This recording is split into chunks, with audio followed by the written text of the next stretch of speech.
Saudi আরবে বসে থেকে হাজবেন্ডকে দেশের সব খাবার খাওয়ালাম, মজার মজার খাবার বানিয়ে খাওয়ালাম। কি বানালাম, কিভাবে বানালাম সবগুলো থাকছে এই ভিডিওটা যদিও অনেক আগের। এখানে আমি বানাবো হচ্ছে রসপান পিঠা বানাবো। এর জন্য নারকেলগুলা বের করে নিলাম ফ্রিজ থেকে। এটা আমি দেশ থেকেই নিয়ে গেছিলাম। এটা শীতের একটা ভিডিও, আপলোড করা হয়নি আমার পুরনো পেজটাতে। প্রচুর ভিডিও ছিল আমার সৌদি আরবের। পেজটা কি সমস্যা হয়েছে আমি জানি না, নাম সার্চ দিলে কেউই পাচ্ছে না। এখানে আমি নারকেলগুলা ঠান্ডা করে নিয়ে এরপরে চিনি দিয়ে নারকেলগুলা একটু আঠালো করে নেব, রসটা টানিয়ে নেব, এতে করে পিঠাগুলা মুসমুসা থাকবে আর খেতেও মজা হবে। আর আগে থেকে আমি আটাটা তেল, লবণ, গরম পানি দিয়ে মুথে রাখছিলাম। এখন আমি রুটিগুলা বেলে নিচ্ছি। আমি সুন্দর করে রুটি বলতে পারি না, তোমরা বলো না রুটিতে ময়লা। রুটিতে একদমই ময়লা না, রুটিতে হচ্ছে নারকেলের যে নারকেল ধরে ধরে করতেছি, ওই নারকেলেরই লাগতেছে, এজন্য ওরকম দেখা যাচ্ছে।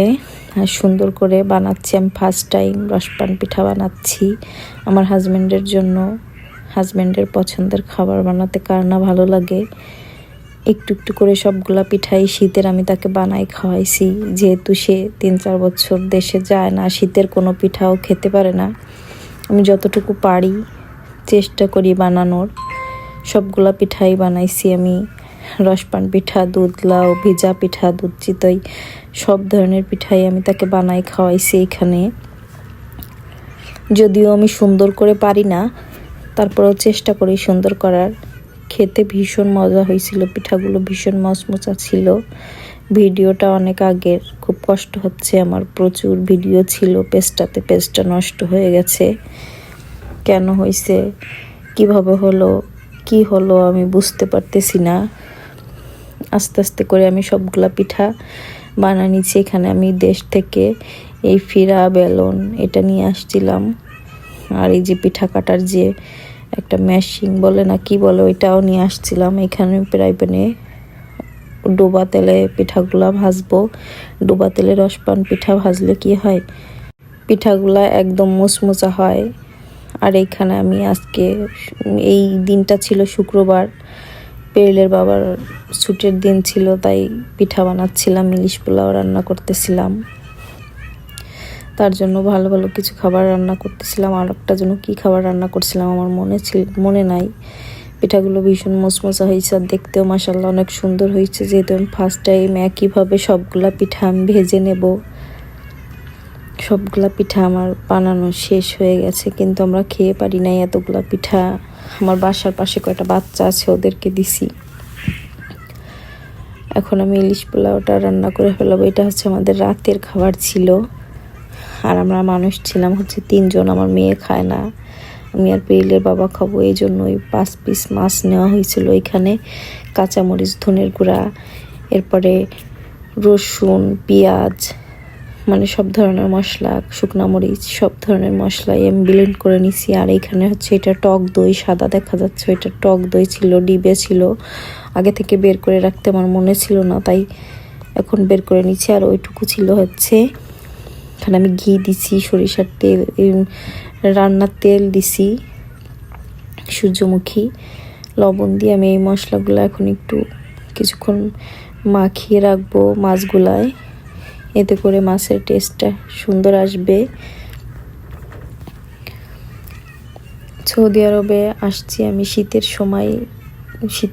শীতের পিঠা দেশে থাকলে খাওয়া হয়।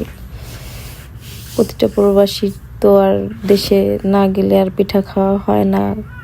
এরকম লোকও আছে যাদের 5-10 বছরও তারা শীতের পিঠা খেতে পারে না।